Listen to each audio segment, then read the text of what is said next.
ಲಭ್ಯ ಆಗ್ತಾ ಇದೆ. ಫೈಟರ್ ಜೆಟ್ ಪತನದ ಬಗ್ಗೆ ಅಧಿಕೃತ ಮಾಹಿತಿಯನ್ನ ಸೇನೆ ಇವರೆಗೂ ನೀಡಿಲ್ಲ. ಯಾವುದೇ ಅಧಿಕೃತ ಮಾಹಿತಿಯನ್ನ ಭಾರತೀಯ ವಾಯುಪಡೆ ನೀಡಿಲ್ಲ.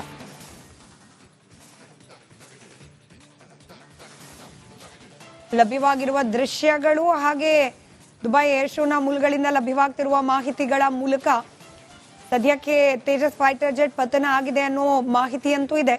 ಆದರೆ ಇದನ್ನ ಇನ್ನೂ ಭಾರತೀಯ ವಾಯುಪಡೆ ಖಚಿತಪಡಿಸಿಲ್ಲ. 5 ದಿನಗಳಿಂದ ದುಬೈನಲ್ಲಿ ಏರ್ ಶೋ ನಡೀತಾ ಇದೆ. ಈ ಸಂದರ್ಭದಲ್ಲಿ ಭಾರತದಿಂದ ತೇಜಸ್ ಫೈಟರ್ ಜೆಟ್ ಕೂಡ ಈ ಬಾರಿಯ ದುಬೈ ಏರ್ ಶೋನಲ್ಲಿ ಭಾಗಿಯಾಗಿತ್ತು. ಪ್ರದರ್ಶನದ ಸಂದರ್ಭದಲ್ಲೇನೆ ಪತನ ಆಗಿರೋದು. ಸದ್ಯಕ್ಕೆ ಆ ಫೈಟರ್ ಜೆಟ್ನಲ್ಲಿದ್ದ ಪೈಲಟ್ರನ್ನ ರಕ್ಷಣೆ ಮಾಡಲಾಗಿದೆಯಾ ಇಲ್ವಾ ಅನ್ನೋದು ಮಾಹಿತಿ ಲಭ್ಯ ಆಗಬೇಕಾಗಿದೆ.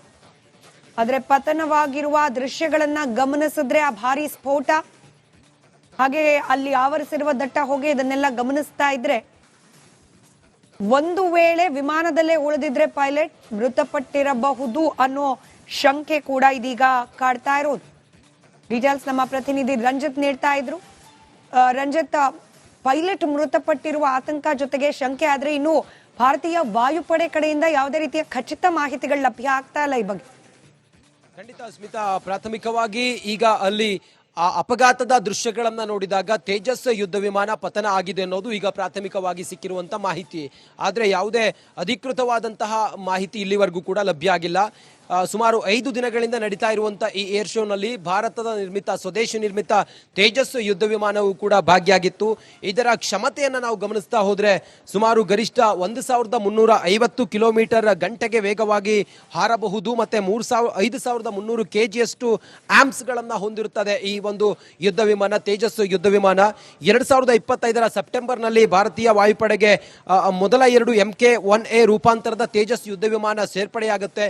ಇದರ ಕಾರ್ಯಕ್ಷಮತೆಯ ಬಗ್ಗೆ ಯಾವುದೇ ಡೌಟ್ ಇರಲಿಲ್ಲ. ಯಾಕಂತ ಹೇಳಿದ್ರೆ ಆಲ್ರೆಡಿ ಸಿಂಧೂರ ಆಪರೇಷನ್ ಅಲ್ಲೂ ಕೂಡ ಈ ಒಂದು ಯುದ್ಧ ವಿಮಾನವನ್ನ ಬಳಸಿದ್ರು. ಅದು ತನ್ನ ಕ್ಷಮತೆ ಏನು ಅಂತ ಹೇಳಿ ತೋರಿಸಿತ್ತು. ಹಾಗೆ ಭಾರತದಲ್ಲಿ ಸುಮಾರು 65% ತೇಜಸ್ನ ಸಾಮಗ್ರಿಗಳು ಅಥವಾ ಅದರ ರೂಪಗಳನ್ನ ಭಾರತದಲ್ಲೇ ತಯಾರು ಮಾಡ್ತಾ ಇದ್ರು. ಸದ್ಯ ಈ ವಿಮಾನ ಅತ್ಯಂತ ಕ್ಷಮತೆಯನ್ನ ಹೊಂದಿರುವಂತ ಯುದ್ಧ ವಿಮಾನ ಫೈಟರ್ ಜೆಟ್ ಆಗಿರುತ್ತದೆ. ಇದರ ಕಾರ್ಯಕ್ಷಮತೆಯನ್ನ ನಾವು ಬಹಳ ಸೂಕ್ಷ್ಮವಾಗಿ ಗಮನಿಸಿದಾಗ ಇದು ಬಹಳ ಹಗುರವಾದಂತ ಏಕ ಇಂಜಿನ್ ಸಾಮರ್ಥ್ಯದ ಇದೊಂದು ಫೈಟರ್ ಜೆಟ್ ಆಗಿದೆ. ಸದ್ಯ ಇದು ಹೇಗೆ ಪತನ ಆಯಿತು ಅನ್ನುವಂತ ತನಿಖೆ ಆಗಬೇಕಾಗಿದೆ. ಇದರ ಒಳಗಡೆ ಒಬ್ಬ ಪೈಲಟ್ ಮಾತ್ರ ಇದ್ದ ಅನ್ನುವುದು ಈಗ ಪ್ರಾಥಮಿಕವಾಗಿ ಸಿಕ್ಕಿರುವಂತ ಮಾಹಿತಿ. ಆತ ಬದುಕುಳಿದಿದ್ದಾನ ಇಲ್ವಾ ಅನ್ನೋದ್ರ ಬಗ್ಗೆ ಇನ್ನೂ ಖಚಿತತೆ ತಿಳಿದು ಬರಬೇಕಾಗಿದೆ. ಇಂಜಿನ್ ನಲ್ಲಿ ಏನಾದ್ರೂ ವೈಫಲ್ಯ ಆಯ್ತಾ? ಸಹಜವಾಗಿ ಏರ್ ಶೋಗೆ ಹೋಗುವಂತ ಫೈಟರ್ ಜೆಟ್ಗಳು ಅವೆಲ್ಲವೂ ಅವರ ಫಿಸಿಕಲ್ ಕಂಡೀಷನ್ ಹೇಗಿದೆ ಅನ್ನೋದ್ರ ಬಗ್ಗೆ ಎಲ್ಲ ಒಂದಿಷ್ಟು ಸ್ಟಡಿ ಆಗಿರುತ್ತೆ. ಮತ್ತೆ ಕಂಡೀಷನ್ ಹೇಗಿರುತ್ತೆ ಅನ್ನೋದ್ರ ಬಗ್ಗೆ ಮಾಹಿತಿಯನ್ನು ಪಡ್ಕೊಂಡಿರ್ತಾರೆ. ಇದರ ಹೊರತಾಗಿಯೂ ಕೂಡ ಏನಾಯಿತು, ಏನಾದರೂ ಇಂಧನ ಸಪ್ಲೈ ಆಗ್ಲಿಲ್ವಾ, ಇದೆಲ್ಲವೂ ಕೂಡ ಈಗ ಪ್ರಾಥಮಿಕವಾಗಿ ನಮ್ಮಲ್ಲಿ ಮೂಡುವಂತ ಪ್ರಶ್ನೆಗಳು. ಸದ್ಯಕ್ಕೆ ಇದರ ತನಿಖೆಯನ್ನ ಮಾಡ್ತಾ ಇದ್ದಾರೆ. ಮತ್ತೆ ಸಡನ್ಲಿ ಏನಾಯ್ತು ಅನ್ನೋದ್ರ ಬಗ್ಗೆ ಈಗ ಮಾಹಿತಿ ಇನ್ನಷ್ಟೇ ತಿಳಿದು ಬರಬೇಕಾಗಿದೆ. ಆ ಪೈಲಟ್ ಬದುಕಿದ್ದಾರಾ ಅಥವಾ ಪೈಲಟ್ ವೀರ ಮರಣವನ್ನ ಹೊಂದಿದ್ದಾರಾ ಅನ್ನೋದ್ರ ಬಗ್ಗೆ ಮಾಹಿತಿಯೂ ತಿಳಿದು ಬರಬೇಕಾಗಿದೆ. ದುಬೈನ ಏರ್ ಶೋನಲ್ಲಿ ತೇಜಸ್ ಯುದ್ಧ ವಿಮಾನದ ಹಾರಾಟವನ್ನ ನೋಡೋದಕ್ಕೆ ಅಲ್ಲಿನ ಜನ ಉತ್ಸುಕರಾಗಿದ್ರು. ಯಾಕಂತ ಹೇಳಿದ್ರೆ ಭಾರತದ ನಿರ್ಮಿತ ತೇಜಸ್ ಯುದ್ಧ ವಿಮಾನ ನಾವು ಬೇರೆ ಬೇರೆ ಕಂಟ್ರಿಗಳಿಗೂ ಕೂಡ ಇದನ್ನ ಒದಗಿಸಿದ್ದೀವಿ. ಇದರ ಕ್ಷಮತೆ ಏನು ಅಂತ ಹೇಳಿ ನಮಗೆ ಗೊತ್ತಿದೆ. ಹಾಗೆ ಭಾರತವೇ ನಿರ್ಮಿಸಿರೋದ್ರಿಂದ ಇದು ಹೇಗೆ ಹ್ಯಾಂಡಲ್ ಮಾಡಬಹುದು ಮತ್ತೆ ಯಾವ ಸಮಯದಲ್ಲಿ ಇದನ್ನ ನಾವು ನಿಭಾಯಿಸಬಹುದು, ಹಾಗೆ ಹೇಗೆ ಕಂಟ್ರೋಲ್ ಮಾಡಬಹುದು ಅನ್ನುವಂತ ಎಲ್ಲ ಮಾಹಿತಿಯೂ ಕೂಡ ನಾವೇ ಇದನ್ನ ತಯಾರು ಮಾಡಿರೋದ್ರಿಂದ ನಮಗಿತ್ತು. ಆದರೂ ಕೂಡ ಈ ದುರಂತದಲ್ಲಿ ಹೇಗಿದು ಪತನ ಆಯಿತು ಅನ್ನೋದ್ರ ಬಗ್ಗೆ ಈಗ ಒಂದಿಷ್ಟು ಮಾಹಿತಿ ತಿಳಿದು ಬರಬೇಕಾಗಿದೆ. ಸದ್ಯಕ್ಕೆ ಮಧ್ಯಾಹ್ನ 2 ಗಂಟೆ 11 ನಿಮಿಷ ಅಂತ ಹೇಳ್ತಾ ಇದ್ದಾರೆ. ಪ್ರತಿಕೂಲವಾದಂಥ ವಾತಾವರಣ ಇರಲಿಲ್ವಾ? ಹಂಗೆ ನೋಡಿದ್ರೆ ಈ ಲಘುವಾದ ತೇಜಸ್ ಯುದ್ಧ ವಿಮಾನ ಯಾವುದೇ ಹವಾಮಾನ ಕಂಡೀಷನ್ ಇದ್ರೂ ಕೂಡ ಇದು ಸರ್ವೈವಲ್ ಆಗುವಂತ ಯುದ್ಧ ವಿಮಾನ ಆಗಿರ್ತದೆ.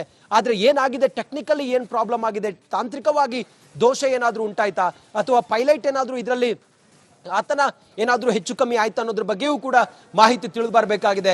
ನಾವು ವಿಜುವಲ್ಗಳಲ್ಲಿ ಗಮನಿಸ್ತಾ ಇದ್ರೆ ಆ ತೇಜಸ್ಸು ಯುದ್ಧ ವಿಮಾನ ಪತನ ಆಗಿ ಕೆಳಗಡೆ ಬಂದು ಅಪ್ಪಳಿಸ್ತಾ ಇದ್ರೆ ಅಲ್ಲಿ ತೀವ್ರವಾದಂಥ ಬೆಂಕಿ ಜೊತೆಗೆ ಹೊಗೆಯೆಲ್ಲ ಆವರಿಸಿದೆಯಲ್ಲ. ಇಂಥ ಸಮಯದಲ್ಲಿ ಬಹುತೇಕ ಅದ್ರ ಒಳಗಡೆ ಇದ್ದಂಥ ಪೈಲಟ್ ಬದುಕುಳಿಯುವಂಥ ಸಾಧ್ಯತೆಗಳು ಕಮ್ಮಿ ಇರುತ್ತೆ. ಸದ್ಯಕ್ಕೆ ಈಗ ಮಾಹಿತಿ ಇನ್ನಷ್ಟು ನಾವು ತರಿಸ್ಕೊಳ್ತಾ ಇದ್ದೀವಿ. ಸದ್ಯಕ್ಕೆ ಈ ಕ್ಷಣಕ್ಕೆ ಸಿಕ್ಕಿರುವಂಥ ಮಾಹಿತಿ ಪ್ರಕಾರ ಪೈಲಟ್ ಬಹುತೇಕ ಬದುಕಿರೋದು ಡೌಟು ಅಂತೇಳಿ ಹೇಳ್ತಾ ಇದ್ದಾರೆ. ಆದರೆ ಯಾವುದೇ ಒಂದು ಕನ್ಫರ್ಮೇಷನ್ ಇಲ್ಲಿವರೆಗೂ ಕೂಡ ಸಿಗದೆ ಇರೋದು, ಯಾವುದನ್ನು ಕೂಡ ನಾವು ಹಿಂಗಾಗಿದೆ ಅಂತೇಳಿ ಹೇಳೋದಕ್ಕೆ ಬಹಳ ಕಷ್ಟ ಆಗುತ್ತೆ ಸ್ಮಿತಾ. ರೈಟ್, ಲಭ್ಯ ಆಗ್ತಾ ಇದೆ.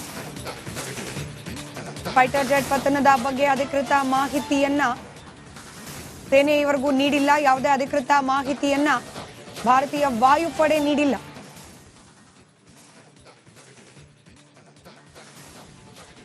ಲಭ್ಯವಾಗಿರುವ ದೃಶ್ಯಗಳು ಹಾಗೆ ದುಬೈ ಏರ್ ಶೋನ ಮೂಲಗಳಿಂದ ಲಭ್ಯವಾಗ್ತಿರುವ ಮಾಹಿತಿಗಳ ಮೂಲಕ ಸದ್ಯಕ್ಕೆ ತೇಜಸ್ ಫೈಟರ್ ಜೆಟ್ ಪತನ ಆಗಿದೆ ಅನ್ನೋ ಮಾಹಿತಿ ಅಂತೂ ಇದೆ. ಆದರೆ ಇದನ್ನ ಇನ್ನೂ ಭಾರತೀಯ ವಾಯುಪಡೆ ಖಚಿತಪಡಿಸಿಲ್ಲ. 5 ದಿನಗಳಿಂದ ದುಬೈನಲ್ಲಿ ಏರ್ ಶೋ ನಡೀತಾ ಇದೆ. ಈ ಸಂದರ್ಭದಲ್ಲಿ ಭಾರತದಿಂದ ತೇಜಸ್ ಫೈಟರ್ ಜೆಟ್ ಕೂಡ ಈ ಬಾರಿಯ ದುಬೈ ಏರ್ ಶೋನಲ್ಲಿ ಭಾಗಿಯಾಗಿತ್ತು. ಪ್ರದರ್ಶನದ ಸಂದರ್ಭದಲ್ಲೇನೆ ಪತನ ಆಗಿರೋದು. ಸದ್ಯಕ್ಕೆ ಆ ಫೈಟರ್ ಜೆಟ್ನಲ್ಲಿದ್ದ ಪೈಲಟ್ರನ್ನ ರಕ್ಷಣೆ ಮಾಡಲಾಗಿದೆಯಾ ಇಲ್ವಾ ಅನ್ನೋದು ಮಾಹಿತಿ ಲಭ್ಯ ಆಗಬೇಕಾಗಿದೆ. ಆದರೆ ಪತನವಾಗಿರುವ ದೃಶ್ಯಗಳನ್ನ ಗಮನಿಸಿದ್ರೆ ಆ ಭಾರಿ ಸ್ಫೋಟ ಹಾಗೆ ಅಲ್ಲಿ ಆವರಿಸಿರುವ ದಟ್ಟ ಹೊಗೆ ಇದನ್ನೆಲ್ಲ ಗಮನಿಸ್ತಾ ಇದ್ರೆ ಒಂದು ವೇಳೆ ವಿಮಾನದಲ್ಲೇ ಉಳಿದಿದ್ರೆ ಪೈಲಟ್ ಮೃತಪಟ್ಟಿರಬಹುದು ಅನ್ನೋ ಶಂಕೆ ಕೂಡ ಇದೀಗ ಕಾಡ್ತಾ ಇರೋದು. ಡೀಟೇಲ್ಸ್ ನಮ್ಮ ಪ್ರತಿನಿಧಿ ರಂಜಿತ್ ನೀಡ್ತಾ ಇದ್ರು. ರಂಜಿತ್, ಪೈಲಟ್ ಮೃತಪಟ್ಟಿರುವ ಆತಂಕ ಜೊತೆಗೆ ಶಂಕೆ ಆದ್ರೆ ಇನ್ನು ಭಾರತೀಯ ವಾಯುಪಡೆ ಕಡೆಯಿಂದ ಯಾವುದೇ ರೀತಿಯ ಖಚಿತ ಮಾಹಿತಿಗಳು ಲಭ್ಯ ಆಗ್ತಾ ಇಲ್ಲ ಈ ಬಗ್ಗೆ.